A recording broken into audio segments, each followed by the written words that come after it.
Have you ever struggled with something that you just can't seem to really break free from, right? Is there what may feel like a script that's just playing itself out that you just struggle with that keeps replaying itself over and over again? Well, today we're going to talk about that. Okay, we're going to talk about the two scripts that we were given basically in our childhood. We're given a functional script and we're given a dysfunctional script. And it's not the functional script that really gets us into trouble, right? It really is the dysfunctional script.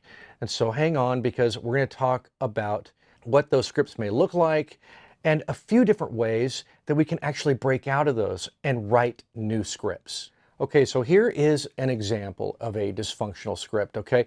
It's usually something you continue to fall into over and over again. For me, a dysfunctional script would be that I'm not good enough. That, for as long as I can remember, has been a part of my dysfunctional script. Always feeling like I'm not good enough. Now, here's the thing about scripts. They're not always activated. So I'm not always walking around thinking I'm not good enough. But when I am, when it is activated by something or someone, all of a sudden that dysfunctional script wants to overwhelm me. And now it wants to take charge.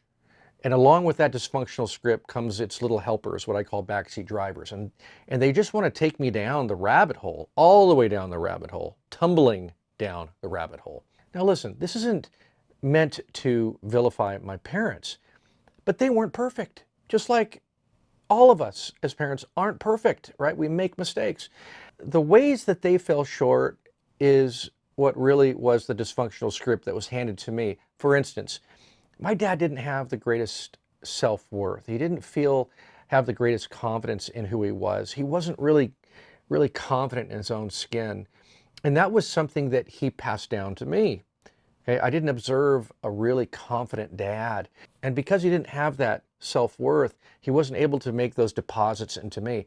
And so I made up my own story. I learned some of that from him, and I carried that into my adult life. Basically, it's kind of like your parents. They do the best they can. They have the functional stuff they pass down to you, but they have the dysfunctional script that they also give to you to live out your life. It's not their hope that this dysfunctional script cause problems, but it's gonna, right? Because mom's baggage and dad's baggage, it's going to impact us to a degree. And as much as I just love my parents, I'm so thankful for what they were able to do for me. And also, they had their own set of dysfunctional thinking biases and issues that they brought up into their adult life, into their marriage, and into their parenting, okay? So that's an example of a dysfunctional script. And so the first thing that we can do to come against these dysfunctional scripts and write a functional script, write a new script, because remember, we're not rewriting the old one. We're writing a new one. We have to write a new one. Here's the first thing that we can do is we can acknowledge those things are real, right? And not live in denial. Don't rationalize, justify, or minimize this dysfunctional script. Whenever it gets activated, to not minimize it. We have to acknowledge it. We have to accept it. Like, this is an area of my life that I really do struggle with, okay? So that's the first step. The second thing that we can do to write a new script is to actually examine our thoughts. Right? Instead of just letting our thoughts go on and feed into our feelings, what we can do is we can actually examine these thoughts. Okay? There is probably some biased thinking at play here. And what we can do is we can ask ourselves a question like, is this thought helpful for me right now? If I wasn't going through this situation, would I be thinking this way?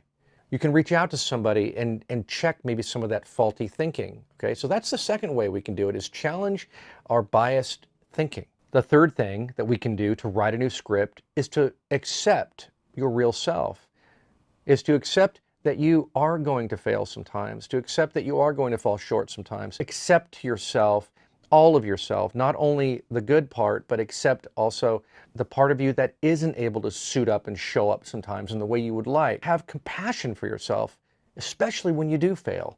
Instead of being hard on yourself and beating yourself up for the ways that you fail, accept that, sometimes I'm gonna fall short sometimes. Sometimes I'm not gonna suit up and show up in a way that I want to.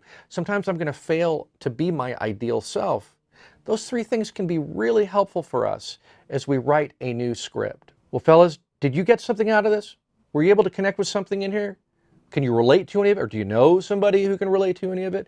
Well, if you do, please leave a comment below. Let me know. Give me an idea of how you can relate to this. Am I making sense? You know, again, comment, let me know. Subscribe, and also hit that notification bell so you can be aware of the next video that I post. Until next time, see you fellas.